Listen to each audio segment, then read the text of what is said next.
Welcome to LiveDaf, your online Daf Yomi Shir. Shalom Aleichem and welcome back to today's Daf HaYomi, Maseches CHULLIN Daf Chaf. We begin actually partway down, so it's 14 lines from the bottom. Right at the beginning of the section, the two dots, Amar Rabbi Yirmiyah, he quotes Amar Shmuel. So this again relates back to the Sugya, the Mishnah, which contrasted for us, set up this sort of contrasting formula between shechita by a bird, which takes place at the neck with a knife, as opposed to malika, which is a carbon procedure involving a kayin, using his thumbnail, clipping off the head of the bird from the back. So that takes place at the back. Amar Rabbi Yirmiyah, Amar Shmuel, kala kasher b'shchita, kenegdoi ba'orev, kasher b'malika. So malika, aside from the location issue and the utensil used, finger instead of the knife, otherwise, it's one and the same. It goes hand in hand with shchita. Kala kasher b'shchita. What is acceptable for shchita, kenegda b'orev, so opposite that in the back of the neck, is kasher b'malika, works for malika. Says the Gemara, well, this is a pretty clear, obvious halacha which had been learned in the Mishnah.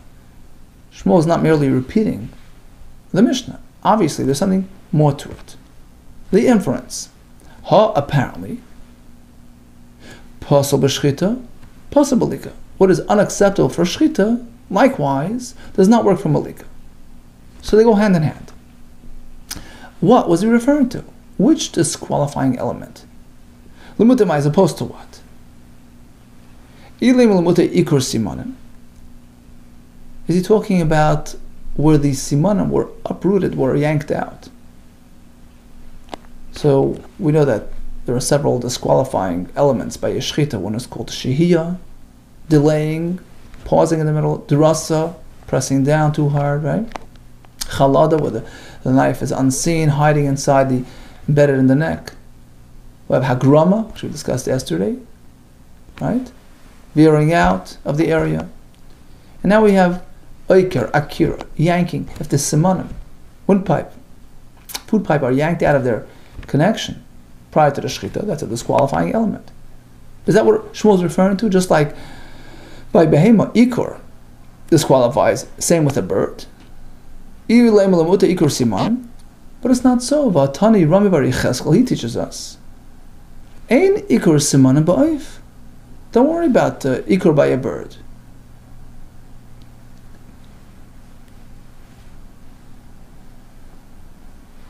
So apparently Shmuel is not coming to disqualify a bird that had ikor.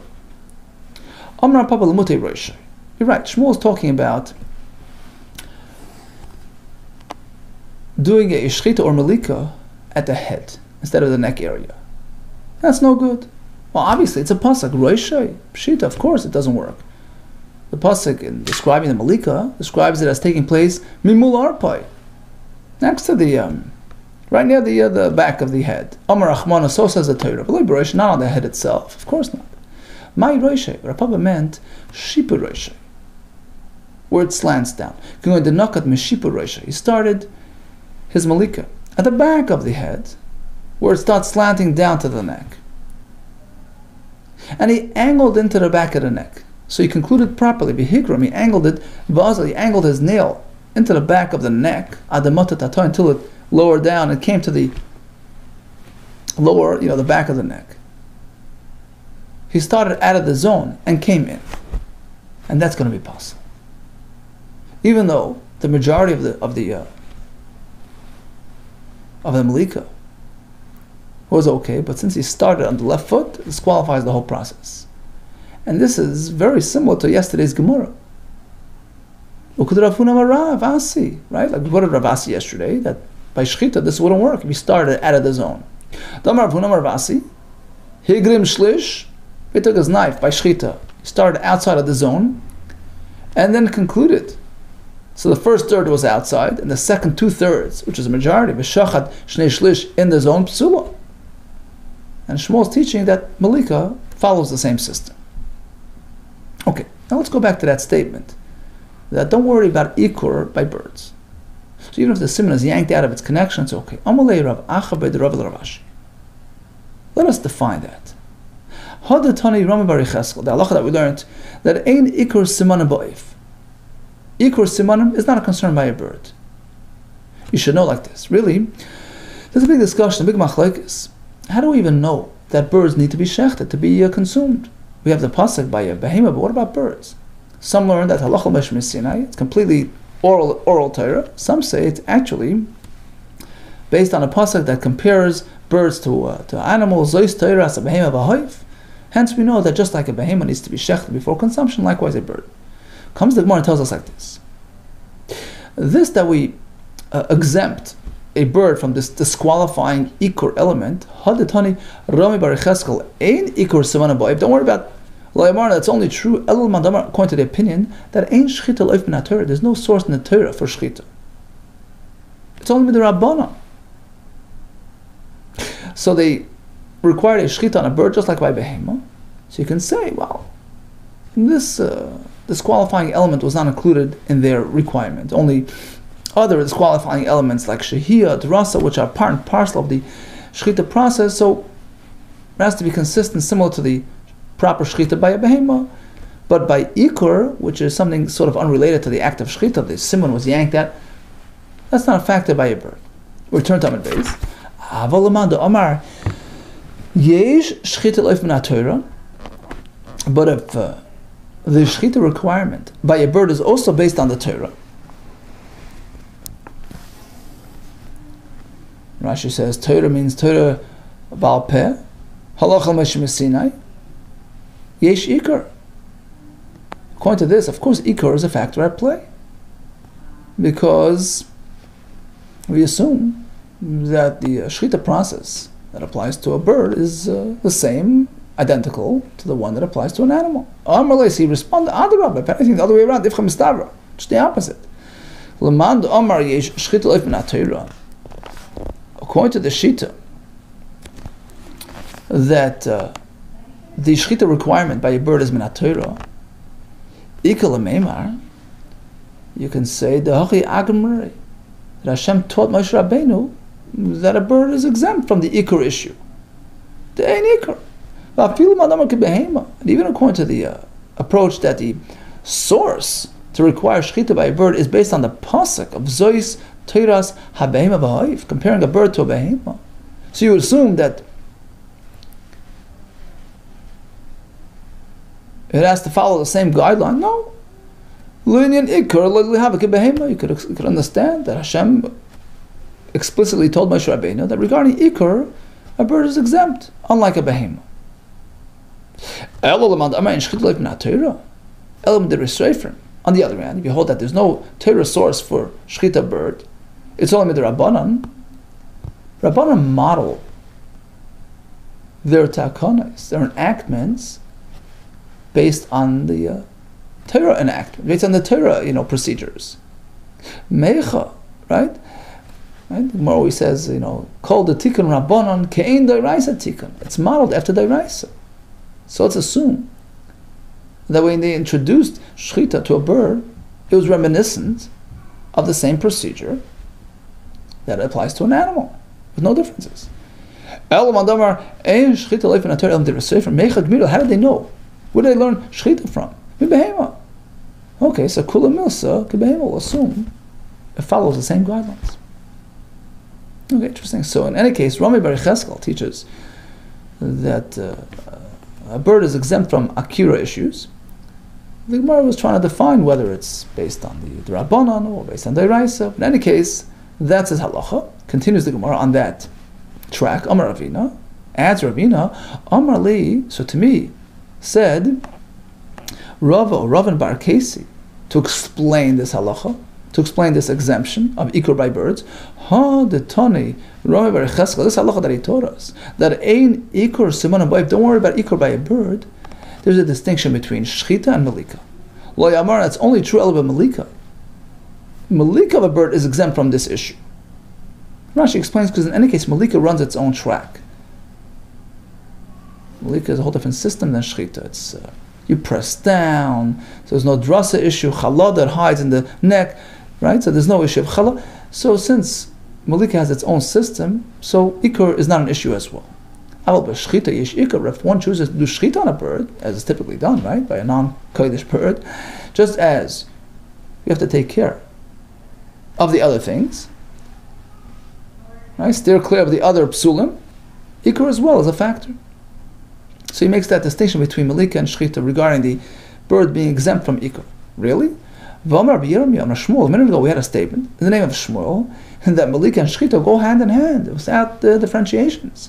Kol al-kosher b'shchita connect the erev kosher b'malika. Where you do the shchita, opposite that you do the malika. But apostle, whatever is not going to work for shchita, such as ikar, is not going to work for malika either. You can't differentiate. That statement certainly disagrees with this interpretation of Rami Bar Cheskel's exemption. Continues the Gemara. Amaz Iri, a new halacha, a brand new Gemara. Speaking about birds, speaking about animals, Nishbara mafrekes v'roiv basar imo nevela. If the mafrekes, the backbone, got severed, got broken, v'roiv basar, most of the flesh that surrounds that area also, imo, got severed as well, it's not just injured, it's not just a treifa, nevela. That's it. It's like it dropped dead on the spot. Right? That's his chiddush. Says the Gemara, really? Amar Chizda. I'll even bring you a raya to that from a Mishnah. Okay? So basically what he's saying is, since there was such a severe severance of life, even though the animal is still floundering, it's considered dead. Amar Chizda, Fananam Tanina, we find the same in a Mishnah, where we see that this extent of injury constitutes nevela. Malak b'sakin. If one does malika, meaning he accesses the back of the neck with a sakin. So instead of shechting the bird at the neck, he did it at the back of the neck. Mitame begodim abeis hablio. So although ultimately he shechted through the neck, the bird is going to be mitame begodim, which means that while a person swallows this material, his begodim become tameh, so the bird transmits tumah. That's the only way a kosher bird transmits tumah. Now the halacha is that even if a bird had been a treifa, but then a shchita followed, the shchita prevents it from having this tumah status. That's the halacha. Although the flesh is prohibited, it was a treifa, so the shchita does not permit it for consumption, but the shchita eliminates any tumah, prevents any tumah from arriving. But here we have a Mishnah, a brisa, that the bird is matame despite the fact that a shchita was performed. You know why? Because the shchita was performed from the back. And when it goes through the back, it breaks through the spine, it breaks through the backbone, which makes it an instant nevela. So shchita is worthless. And that's the raya. If that type of experience is merely a treifa experience, so when he follows with a shchita, it should prevent the tumah from arriving. Milikasa, zu shchitasa. This shchita from the back, which we're calling malika, qualifies like an act of shchita. Tahani lo sakin lo tahara midei nevela.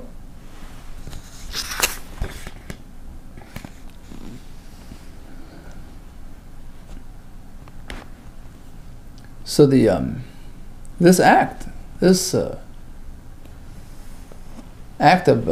shchita / malika, because with a shchita from the back, this sakin, this knife, this cut should keep it from becoming tameh as nevela, as per every treifa that had shchita. Tumah doesn't arrive, so why do we say it's mitameh? Apparently, because it's more than treifa, it's more severe than treifa. It becomes a nevela. Because he cut from the back, which breaks the mafrekas and the rei basar, which, as we said, in the name of Ziri, makes it an avela.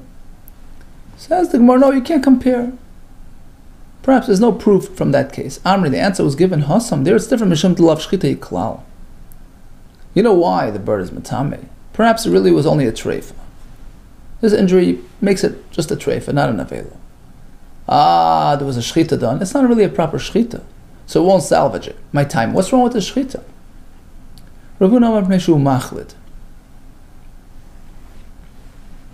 Because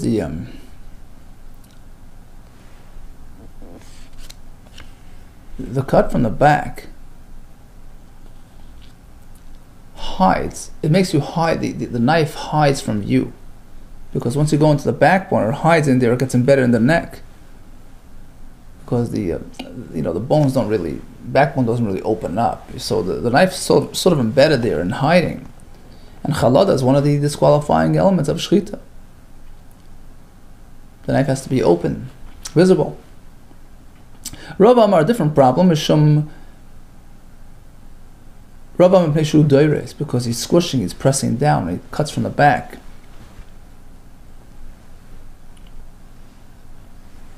It's not really a back and forth motion, right? The Mishnah calls it malak b'saken. So he crushed it down, so it doesn't qualify as an act of shchita. So for these two reasons, whether it's chalada or drisa, it really doesn't count as a proper act of shchita, and that's why it doesn't salvage it from becoming tummy. Now, before we go back to the halacha, let's just analyze why each one picked his own approach as opposed to the other approach. Mandamar Meshud Machla, the one that attributed the issue to chalada, my time Eloi Amar Meshud Doiris, why didn't he go with the Doiris issue? Because somebody holds there was no Doiris. We had this discussion before. He holds that malika can go back and forth. So even though the Brisa calls it malak, it can very well have been with a back and forth motion. So there's no pressure being exerted downward. So there's no issue of derasa. That can't be the deficiency. On the other end, the madam neshu deiris, the one that attributed the problem to derasa, my time alone neshu machled. Why didn't he attribute it to chalada? Because the knife is hiding. Amalach, he says, no, that's not chalada. Chalada echedami. What's chalada? Kechulda, like a rat. Hadara bikare batim, who runs into the tunnels of the holes in the ground. The mechase, which is totally out of view. Hacha hamagali, here it's visible.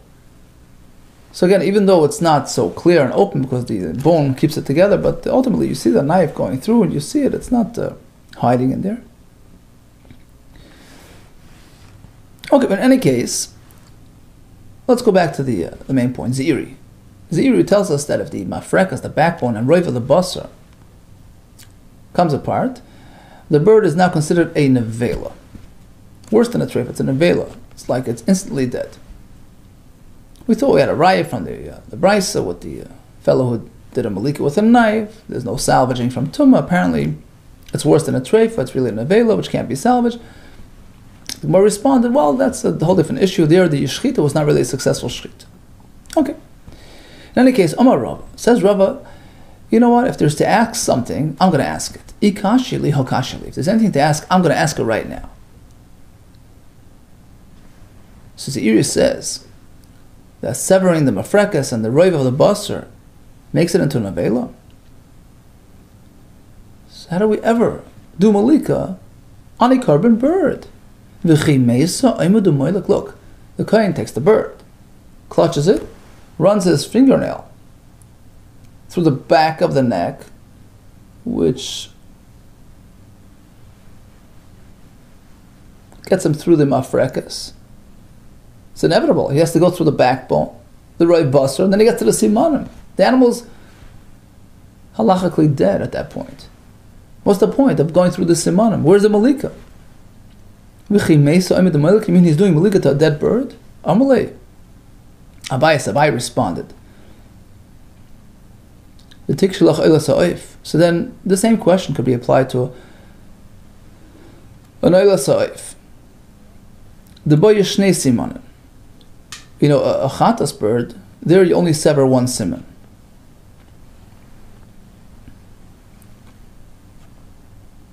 But by a oila sa'if, you have to sever two simanim.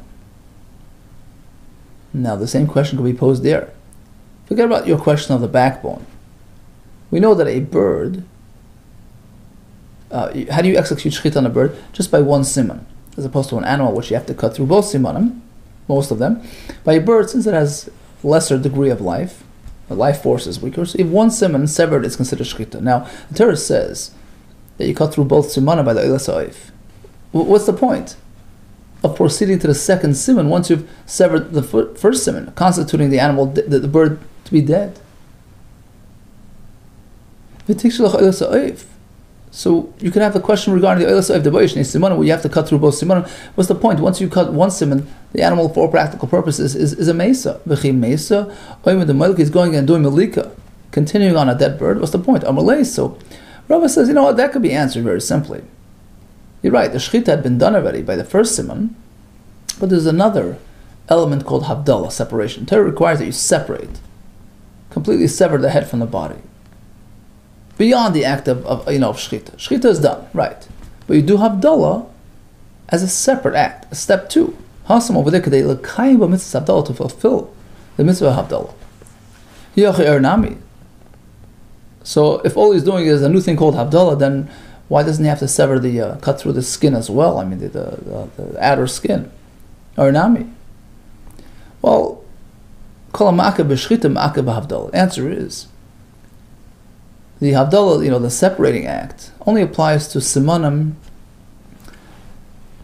which are critical elements of the shechita.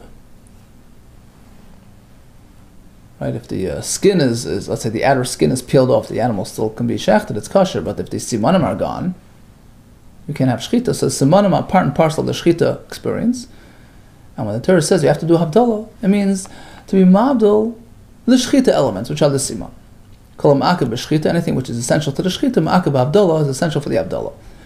And vice versa. V'chol she'eini ma'akeh b'shechita, skin which is not part and parcel of the shechita, eini ma'akeh b'havdalah, since its absence would not uphold the shechita, so its absence does not uphold the havdalah.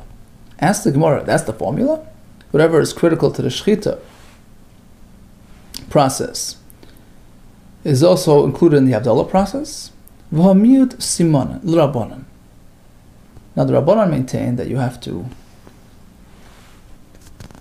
cut through the entire simanim. You can't even leave a little bit hinging.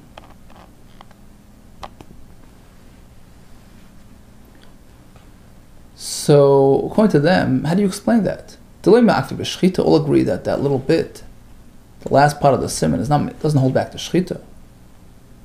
In terms of the act of shechita, cutting through most of the siman is enough. Most of each siman. So the last bit is the miyut simanim, which is certainly not going to hold back the shechita. U'makeh b'havdalah, and still, Chacham maintain you have to cut through and totally sever them to fulfill havdalah. Why? It's not essential to the shechita. Rather, let's modify our formula. Called sheyeshne b'shechita, yeshne b'havdalah. Anything that sort of is covered by the shechita, is part of the shechita, because there's a mitzvah to cut through both simanim completely till the ends, even though they're not critical to the process, but preferably you should cut through them entirely. And likewise, yeshne b'havdalah, when it comes to havdalah, you should separate them completely.